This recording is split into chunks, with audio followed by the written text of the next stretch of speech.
नमस्कार दोस्तों, स्वागत है आपका टीवी 24 नेटवर्क में और मैं हूं अजय सिन्हा।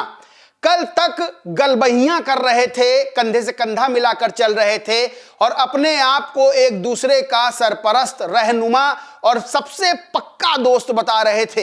यानी लोकसभा चुनाव के दौरान जिस तरह से इंडिया गठबंधन में कांग्रेस और आम आदमी पार्टी साथ में मिलकर चुनाव लड़ रहे थे, साथ में मिलकर चल रहे थे, अब दिल्ली विधानसभा चुनाव में वही दोनों राजनीतिक दल यानी कांग्रेस और आम आदमी पार्टी एक दूसरे पर कीचड़ उछाल रहे हैं, एक दूसरे को भ्रष्टाचारी बता रहे हैं, एक दूसरे को डरपोक बता रहे हैं और यह बता रहे हैं कि कौन बीजेपी की बी टीम है।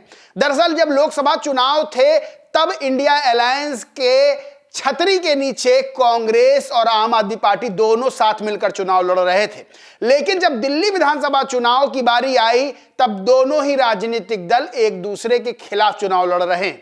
एक दूसरे के चुनाव खिलाफ लड़ रहे हैं वहां तक तो ठीक था, लेकिन जिस तरह से अब राहुल गांधी और अरविंद केजरीवाल एक दूसरे पर आरोप लगा रहे हैं, आम आदमी पार्टी और कांग्रेस एक दूसरे पर आरोप लगा रही है, एक दूसरे को भ्रष्टाचारी, एक दूसरे को डरपोक और एक दूसरे को बीजेपी की बी टीम होने का दावा कर रही है, वो ये बता रहा है कि इंडिया अलायंस का हश्र क्या दिल्ली विधानसभा चुनाव में हो रहा है और आगे क्या होने वाला है। दरअसल 70 विधानसभा सीटों पर दिल्ली में चुनाव होना है। आम आदमी पार्टी अपनी ताल ठोक रही है, कांग्रेस अपनी ताल ठोक रही है और बीजेपी अपनी ताल ठोक रही है। लेकिन जिस तरह से आरोप कांग्रेस और आम आदमी पार्टी एक दूसरे पर लगा रही हैं वो चौंकाने वाला बेहद है, क्योंकि राहुल गांधी सीधे तौर पर अरविंद केजरीवाल को भ्रष्टाचारी कहते हैं। तो सवाल ये खड़े होते हैं कि जब राहुल गांधी को पता है अरविंद केजरीवाल भ्रष्टाचारी हैं, तब क्यों कांग्रेस आम आदमी पार्टी और अरविंद केजरीवाल के साथ मिलकर चुनाव लड़ रही थी। राहुल गांधी अरविंद केजरीवाल के लिए कहते हैं कि वो डरपोक हैं, यानी कि कांग्रेस की तरफ से ट्वीट किया जाता है और कहा जाता है कि मोदी जी के सामने केजरीवाल कांपते हैं। वहीं अब आम आदमी पार्टी राहुल गांधी पर, कांग्रेस पर नेशनल हेराल्ड मामले को लेकर कह रही है कि असली डरपोक कौन है, असली भ्रष्टाचारी कौन है, यानी कि एक दूसरे की पोल खोलते हुए नजर आ रहे हैं कल तक जो दोस्त थे। क्या ट्वीट किया राहुल गांधी ने, लिखा केजरीवाल जी ये साफ साफ क्यों नहीं कहते कि वो दिल्ली में जाति जनगणना करवाएंगे और आरक्षण को 50% से ज्यादा बढ़ाएंगे। मैं गारंटी देता हूं कि केजरीवाल जी ऐसा नहीं कहेंगे, क्योंकि वो भी मोदी जी की तरह आरक्षण के खिलाफ हैं, गरीबों के खिलाफ हैं, दलितों के खिलाफ हैं, अल्पसंख्यकों के खिलाफ हैं। वहीं राहुल गांधी ने एक और ट्वीट किया। देखिए, बता दें, राहुल गांधी अपने आप को सबसे बड़ा मसीहा दलितों का, अल्पसंख्यकों का, गरीबों का, वंचितों का बताना चाहते हैं। लोकसभा चुनाव में भी वो संविधान की प्रति लिए नजर आए, लोकसभा चुनाव के बाद भी वो हर जगह संविधान की प्रति लिए नजर आते हैं और ये बात हर जगह कहते हैं कि जातिगत जनगणना करवाएंगे, आरक्षण बढ़ाएंगे और जो शोषित वंचित हैं उनको न्याय दिलाएंगे, बीजेपी संविधान बदल के रख देगी, हम संविधान बचाएंगे। तमाम तरह के दावे हैं, तमाम तरह की बातें हैं। इसके पीछे सबसे बड़ा कारण यही है कि वोट हासिल करना है, वोटर्स को वोट हासिल करके जीत दर्ज करनी है। वहीं राहुल गांधी ने एक और ट्वीट किया, लिखा अरविंद केजरीवाल जी शीश महल में रहते हैं, लेकिन जब गरीबों को उनकी जरूरत पड़ी तब वो कहीं नहीं दिखे। जब दिल्ली में हिंसा हुई, अल्पसंख्यकों को उनकी जरूरत थी, तब वो उनके साथ खड़े नहीं हुए।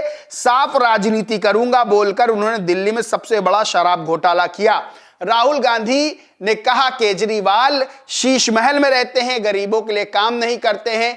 जब गरीबों को जरूरत पड़ी, जरूरतमंदों को जरूरत पड़ी तो केजरीवाल नजर नहीं आए। तो भैया सवाल यह खड़ा होता है कि जब केजरीवाल इतने ही बुरे थे तो फिर उनके साथ गठबंधन करके लोकसभा में चुनाव क्यों लड़ा। यानी कि बीजेपी को हराने के लिए जब साथ थे तब ना भ्रष्टाचार दूसरे का दिख रहा था, ना दूसरे की बुराई दिख रही थी, ना दूसरे की कमियां दिख रही थी, ना ये दिख रहा था कि वो गरीबों के लिए नहीं खड़े होते। तब तो सिर्फ दिख रही थी जीत और सत्ता। लेकिन जब सामने सामने चुनाव लड़ने की बारी आई तो फिर वही बात हो गई कि हमाम में सब नंगे हैं। और यही बात राहुल गांधी केजरीवाल पर आरोप लगा रहे हैं कि केजरीवाल जरूरतमंदों के लिए नहीं खड़े हुए।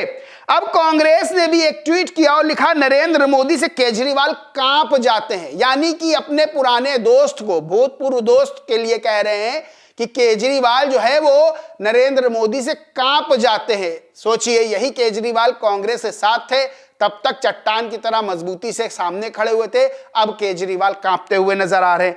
अब केजरीवाल भी कहां पीछे रहने वाले, उन्होंने भी कांग्रेस और राहुल गांधी पर आरोप मढ़ दिए, जवाब दिया। केजरीवाल ने लिखा, मोदी जी तो शराब घोटाले जैसा फर्जी केस बनाकर भी लोगों को जेल में डाल देते हैं।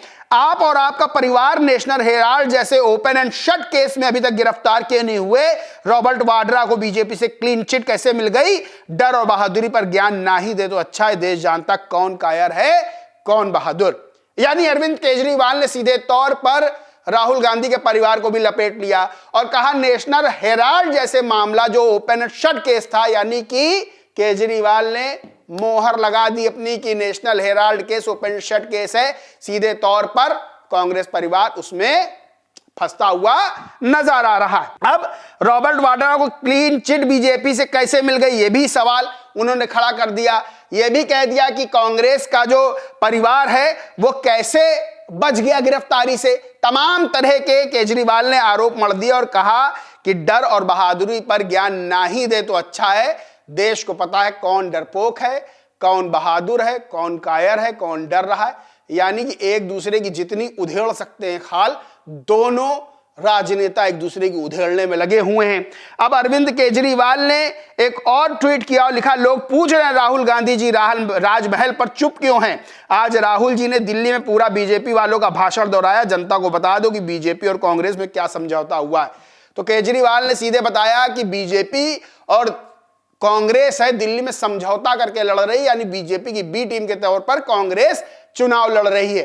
बहरहाल जो तस्वीरें सामने आ रही हैं, एक बात बहुत तय है कि इंडिया गठबंधन पूरी तरह से दिल्ली चुनाव में ध्वस्त हो चुका है।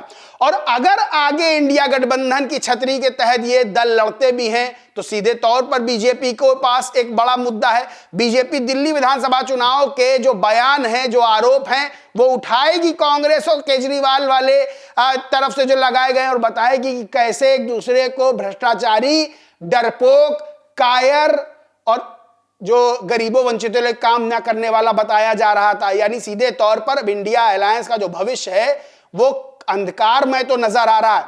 सबसे बड़ी चीज एक और है कि दिल्ली विधानसभा चुनाव में इंडिया गठबंधन दो धड़ों में बंटता हुआ नजर आ रहा है और वो दो धड़ों में बंटता हुआ गठबंधन में केजरीवाल मजबूत नजर आ रहे हैं, क्योंकि अखिलेश यादव से लेकर शरद पवार तक के तमाम विपक्ष के नेताओं ने केजरीवाल को समर्थन का ऐलान किया है और कांग्रेस हो गई है खाली हाथ और कह दिया है कि आम आदमी पार्टी दिल्ली मजबूत है, कांग्रेस मजबूत नहीं है, इसलिए आम आदमी पार्टी गठबंधन करेंगे, यानी आम आदमी पार्टी को समर्थन देंगे। तो सीधे तौर पर इंडिया अलायंस जहां दिल्ली विधानसभा चुनाव में पूरी तरह बिखर के पूरी तरह टूटता हुआ नजर आया है, तो अब इंडिया अलायंस का जो आगे का भविष्य है वो भी अंधेरे में नजर आ रहा है, क्योंकि इतने ज्यादा आरोप, इतने ज्यादा बाण चला दिए गए एक दूसरे पर।